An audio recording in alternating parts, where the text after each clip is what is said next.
अब ऑब्जेक्ट के अंदर से मुझे नेम और ये इसको मैं वापस edu करता हूँ, ये दो प्रॉपर्टीज़ मुझे पुल करनी है, ठीक है। तो इसके लिए जावास्क्रिप्ट के अंदर डीस्ट्रक्चरिंग मौजूद है। डीस्ट्रक्चरिंग का मतलब ये है कि आप ऑब्जेक्ट के अंदर से जो है ना वैल्यूज़ पुल कर रहे हैं, ठीक है। इसका सिंपल सा सिंटैक्स है, आपने ऑब्जेक्ट का नेम देना है और यहाँ पे आपने कर्ली ब्रैकेट्स देने हैं क्योंकि ये एक ऑब्जेक्ट है, ठीक है। इस ऑब्जेक्ट के अंदर से हम नेम और edu ये दो प्रॉपर्टीज निकालना है, ठीक है। अब मैं अगर कंसोल करूँगा तो मेरे पास नेम और edu जो है वो आ जाएगा, सही है। यहाँ पे आ गया इबाद और यहाँ पे आ गया ms, ठीक है।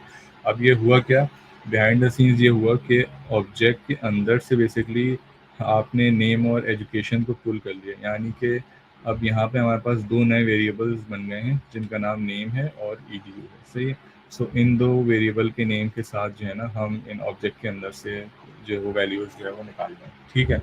सो एग्जैक्ट ये नेम मौजूद होना चाहिए। अब इसमें एक प्रॉब्लम ये आती है कि लेट सपोज नेम का वेरिएबल यहाँ पहले से कोई मौजूद है, ठीक है। सो अब यहाँ पे दोबारा इसको हम रीडिफाइन नहीं कर सकते, लेकिन ऑब्जेक्ट के अंदर ये नेम के नाम से मौजूद है। सो ऐसी कंडीशन में आप यहाँ पे क्या करेंगे, कॉलन देंगे और आप बेसिकली वेरिएबल का नेम डिफाइन करेंगे, आप उसका नाम क्या रखना चाहते हैं, ठीक है। मैं लेट सपोज कर देता हूँ अंडरस्कोर नेम।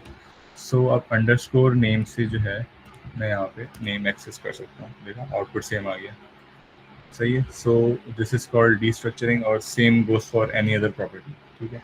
यानी कि अगर आप प्रॉपर्टी ऑब्जेक्ट से पुल कर रहे हैं तो आप डायरेक्टली उसके नेम के साथ एक वेरिएबल बना सकते हैं जैसे मैंने पहले बनाया था, लेकिन अगर सेम नेम के वेरिएबल्स एग्जिस्ट करते हैं पहले से तो आप उनका नेम भी चेंज कर सकते हैं कॉलन देके, सही है।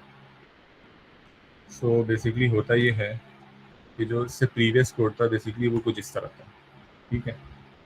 तो मैं इसका यहाँ पे कमेंट कर दूँ, यानी मैं ऑब्जेक्ट के अंदर से पुल कर रहा हूँ नेम को और एजुकेशन को, और मैं बाहर एक नया वेरिएबल बना रहा हूँ और उस वेरिएबल का नाम भी मैंने सेम रखा हुआ है, नेम और एजुकेशन, सही है। लेकिन जावास्क्रिप्ट ES6 के बाद जो है ना ये शॉर्ट हैंड प्रॉपर्टी आई थी कि अगर की और वैल्यू की नेम जो है वो सेम है, सही है, तो आप बेसिकली इसमें से एक को रिमूव कर सकते हैं। इसका मतलब है नेम कॉलन नेम, ठीक है। इसका मतलब है edu कॉलन edu। सो इस तरह हम पुल कर सकते हैं, ठीक है। मैं आप इसको नहीं कर देता हूँ। लेकिन अगर नेम का वेरिएबल कोई मौजूद है और आप चाह रहे हैं कि किसी नए नाम से आप उस ऑब्जेक्ट की प्रॉपर्टी को कॉपी कर लें, सो इसके लिए आप यहाँ कॉलम देखें कोई भी XYZ नेम दे सकते हैं, XYZ, ठीक है।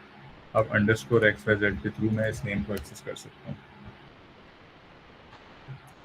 ठीक है। यहाँ तक एनी कन्फ्यूजन, किसी को कोई कन्फ्यूजन है तो पूछ सकते हैं या हम आगे बढ़ते हैं।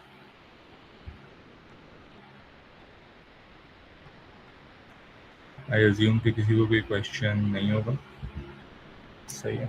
अच्छा, same thing goes for arrays, सही है। अगर मैं यहाँ पे एक एरे बनाता हूँ, लेट्स सपोज const ARR, ठीक है। उस एरे के अंदर मैं कुछ स्ट्रिंग डाल देता हूँ,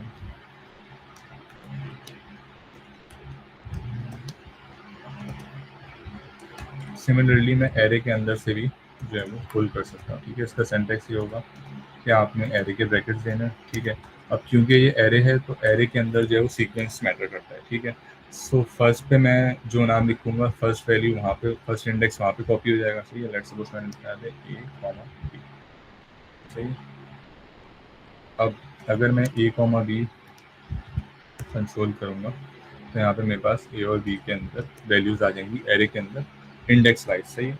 सो फर्स्ट इंडेक्स हमेशा यहाँ पे कॉपी होगा और सेकंड इंडेक्स हमेशा B में कॉपी होगा, क्योंकि एरे है, एरे जो है वो इंडेक्स वाइज चल रहा होता है।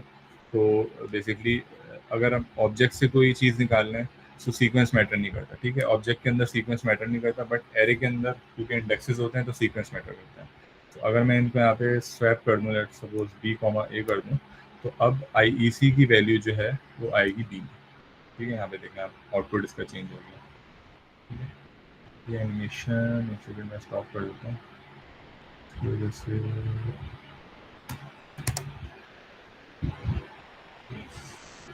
ठीक है। सो एरे और ऑब्जेक्ट के अंदर से आप वैल्यूज़ को डीस्ट्रक्चर कर सकते हैं, ठीक है। ऑब्जेक्ट के अंदर से डीस्ट्रक्चर करने का क्या तरीका है, ऑब्जेक्ट के एरे यूज़ करेंगे, और एरे के अंदर से डीस्ट्रक्चर करने का क्या तरीका है कि आप एरे के ब्रैकेट यूज़ करेंगे, ठीक है। एरे के अंदर से कुछ डीस्ट्रक्चर करना है तो माइंड में ये रखना है कि एरे के इंडेक्स वाइज जो है ना वैल्यूज़ कॉपी होंगी, ठीक है। लेट्स सपोज यहाँ से मैं सिर्फ और सिर्फ बी जो है वो डीस्ट्रक्चर कर रहा हूँ, ठीक है। तो बी के अंदर वो वैल्यू आ जाएगी जो कि आप देख सकते हैं फर्स्ट इंडेक्स पे पड़ी हुई, ठीक है। अब यहाँ पे इसका नाम मैं कुछ भी रख सकता हूँ, नाम मैटर नहीं करता, ठीक है, सीक्वेंस मैटर करता है। सेम इसी तरह जिस तरह हम फंक्शन को जब आर्ग्यूमेंट्स पास कर रहे होते हैं तो आर्ग्यूमेंट्स का सीक्वेंस मैटर करता है।